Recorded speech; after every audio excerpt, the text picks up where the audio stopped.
The origins of the meat pie as we know it today come from Europe, but evidence shows that cooking meat in dough can be traced to the Neolithic period about 9500 BC. Other early examples can be found on ancient Egyptian tomb walls. I guess the pharaohs really thought of their pies as afterlife protein bars, and ancient texts show that the Greeks would use a flour and water paste to encase the meat and cook it in a large oven. The Romans adopted the Greek method with one main exception. They added olive oil to the paste, which is thought to have imparted flavor to the finished dish. Most likely, as the Roman Empire expanded, so did the tradition of cooking meats in a dough. Of course, they would use local game, duck, pork, beef, mutton, fish, and so on and so forth. But the Roman Empire receded, but the food remained. By the medieval period, you could find vendors on the streets of cities and towns selling meat pies across Europe. Conditions being what they were at the time, it was for a poor population the only way to get meat into their diet. Not having a USDA back then, the quality of the meats used were suspect. Spices were used in copious amounts to mask the flavors of, shall we say, less than desirable palate vexations.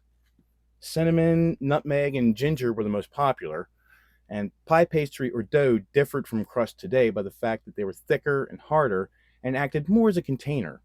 Eventually, cooks across Europe started trading notes and would add lard or butter to make a stiff but moldable dough to hold a pie upright and be able to fill it, and finally to put a lid on it. Actually, that's where we get the modern term coffin from. This helped to preserve the contents, basically being airtight for days, weeks, or even months. The crusts weren't typically eaten by the wealthy. They might give them to their servants, possibly the poor, or maybe just toss them to the dogs. Sometimes they would recycle the crust back into other dishes, such as broths or stews. And meat pies came to America with the first English settlers at Jamestown, Virginia.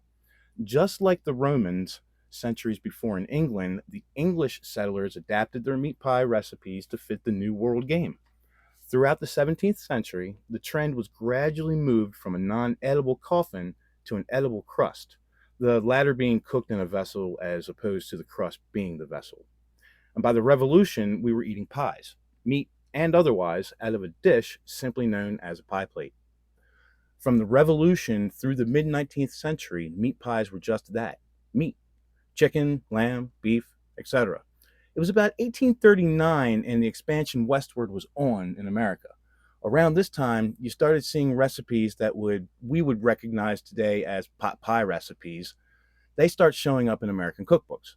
From the mid-19th century on in the United States, the humble meat pie was transformed into an all-in-one meal with the addition of all the garden veggies.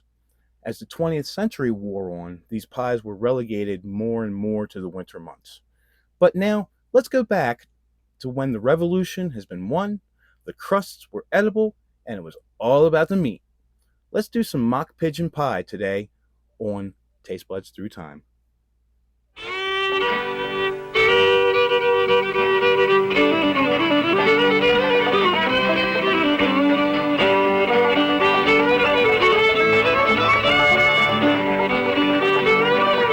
Hello, and welcome to Taste Buds Through Time. I am your host, Brian Parkhurst, and today we're going to do my take on an old world classic from the art of cookery made plain and easy by Hannah Glass, and we're going to be doing mock pigeon pie. Now, I know that we're not going down to the park and grabbing a whole bunch of pigeons, and you can't really find it readily at the market, so I've substituted a roasted chicken, and like I said, this is my take on an old world recipe, and let's get started, give it a shot, see how it turns out. All right, so the first thing that I did is I went ahead and I roasted the chicken, and no, they're layers. I didn't roast any of those, but at any rate, I did roast the chicken. Got a nice golden skin on the outside, let it cool, and then I completely shredded it. So the chicken has already been cooked and is ready to go into the pie. What we're going to do here is we are going to create the gravy to go into the pie. And we're going to start out with butter. We're just going to make a standard roux. We're going to do about 2 tablespoons of butter. Let that melt down a little bit. And then we're going to add equal portion of flour to it. We're going to get it to be nice and brown. And then we're going to add chicken stock. Now, you can make your own chicken stock. You can buy from the store. I mean, it's cook's pleasure. So do whatever makes you happy. All right, so we got the butter melting down. So now we're going to go ahead and add the flour. And a nice roux. Now, I know to some folks making a roux is scary territory, but it's really not all that hard. Like I said, you're just going to, it's equal portions, butter and flour. And then once you've got it all combined and incorporated and mixed in, you're going to let it go for a little bit, not too long, but you want it to brown. You don't want it black. You don't want it real pale. You want it to brown up, because brown equals flavor. And you can see we've gone from a pale, and we're starting to get a little darker. So go ahead and leave there.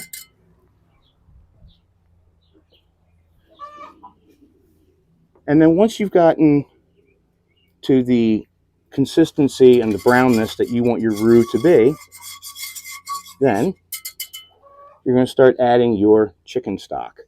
And once again, it's cook's choice. You can make it as thin or as thick as you want, but remember, this is going into a pie. So you're going to want something that when it's warm, it's viscous, but when it's cool, it's going to be solid. So there we go. We'll just go ahead. We'll start out with a little bit.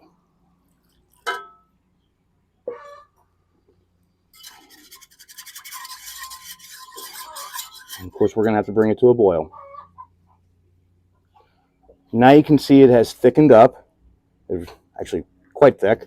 So I'm actually going to take a little bit more chicken stock and put in there because I want it to be a little bit more liquid.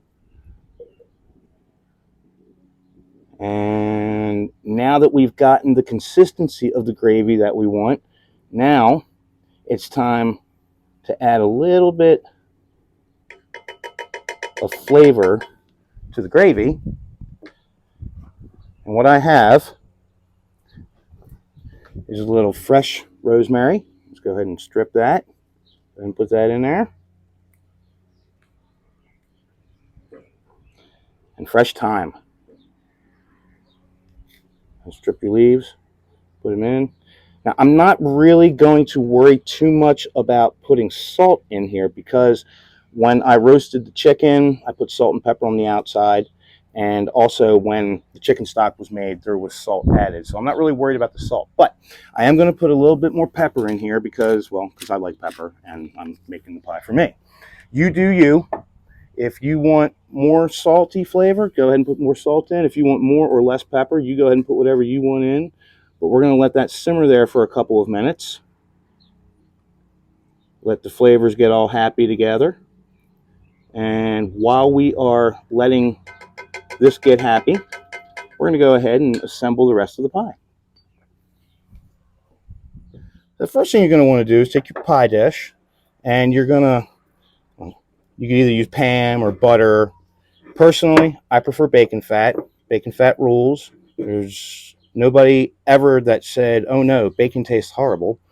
So we're going to use this as our lubricating agent to keep the pie crust from sticking while it's baking. Now that we've got our pie dough in the crust, it couldn't be more simple. We're going to take our already cooked chicken. We're going to put a big handful in here. Make sure it's literally the meat of the pie, so don't be stingy. Get a good layer on the bottom. Then come back with some sliced onions. You chop them, dice them, slice them, however you want to do it. Let's get a nice layer there. Then we'll come down and we'll get the gravy that we just prepared. We'll put a little bit of gravy.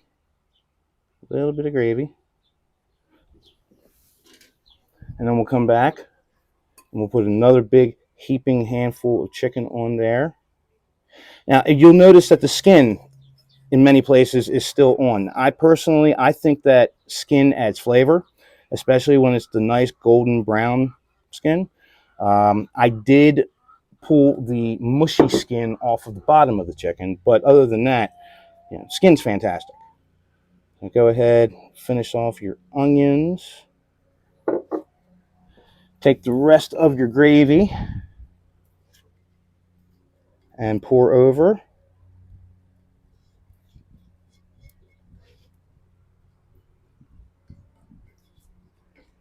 And I intentionally made this gravy just a little bit on the thick side, just a wee bit on the thick side, just so I could come back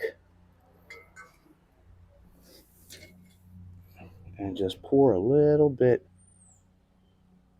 of stock all around. And then that will gel down while it's baking, and it's going to create this beautiful, beautiful internal part of the pie where it is just the gravy is going to hold everything together, and it's just going to have a beautiful, beautiful, beautiful flavor. All right, so we'll go ahead and get the top of the crust on. Go ahead and lay that on. Tuck it down around the edges. Kind of make sure that there's really no air pockets at the top.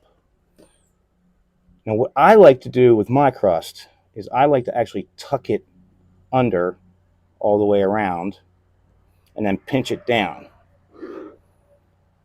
A lot of other people have the press together method. They take the 2 fingers and a thumb and do the fluted edge. I am not a professional. I am not fancy. I do what works. And this works for me, so we're going to go with it.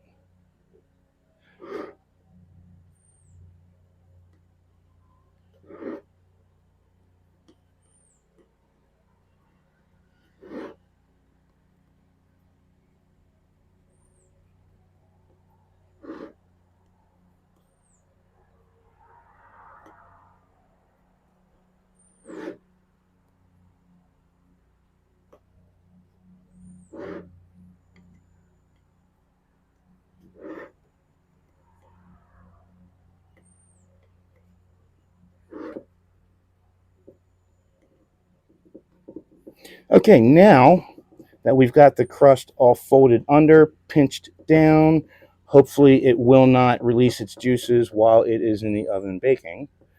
We're going to go ahead and punch a nice hole in the center to let air escape, and then we're going to put it in the oven, and I'll continue this over here.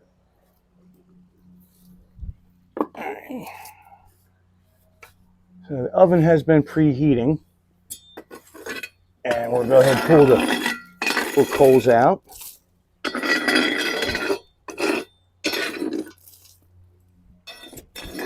I tell you what, I really do enjoy working with the oven outside. It creates a flavor that you can't do with an oven in the house. But with that being said, this dish is very easily prepared in the oven in your kitchen. So I have an oven which I would say is moderate right now, which for you, if you're using the oven in your kitchen, I'm going to say it's going to be between 325 and 350. And remember, when this pie goes in, all the components except for the onion and the crust are cooked. So you're going to want the onions to soften up, and you want the crust to go ahead and brown up.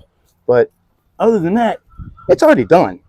So I am going to say in this oven, probably 10 to 15 minutes.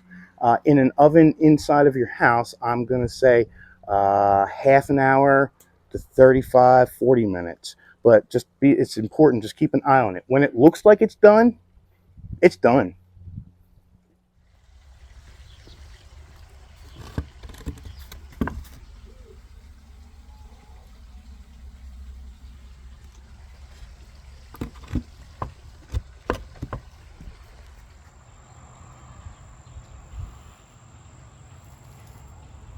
So we checked this about 15 minutes ago. This has been in the oven for about 32 minutes. And you saw what it looked like about halfway through. So let's see what we got now. Oh, that's beautiful. Oh, that is absolutely gorgeous. So we're going to go ahead and let her sit out for a little while, cool down, and we'll give it a try in a bit.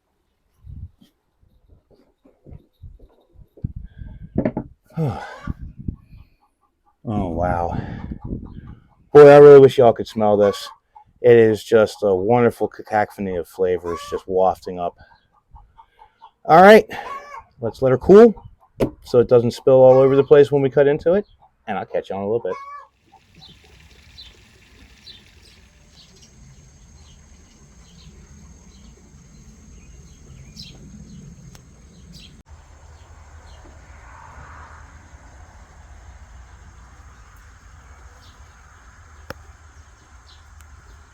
Alrighty, well, we have waited the appropriate amount of time. At least I hope it's been the appropriate amount of time.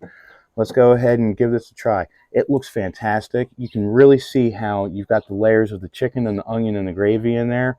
And if it tastes half as good as it looks, I'm going to be in for a treat.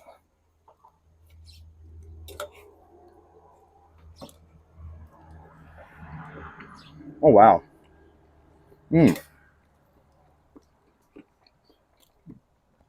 The chicken is nice and tender and moist.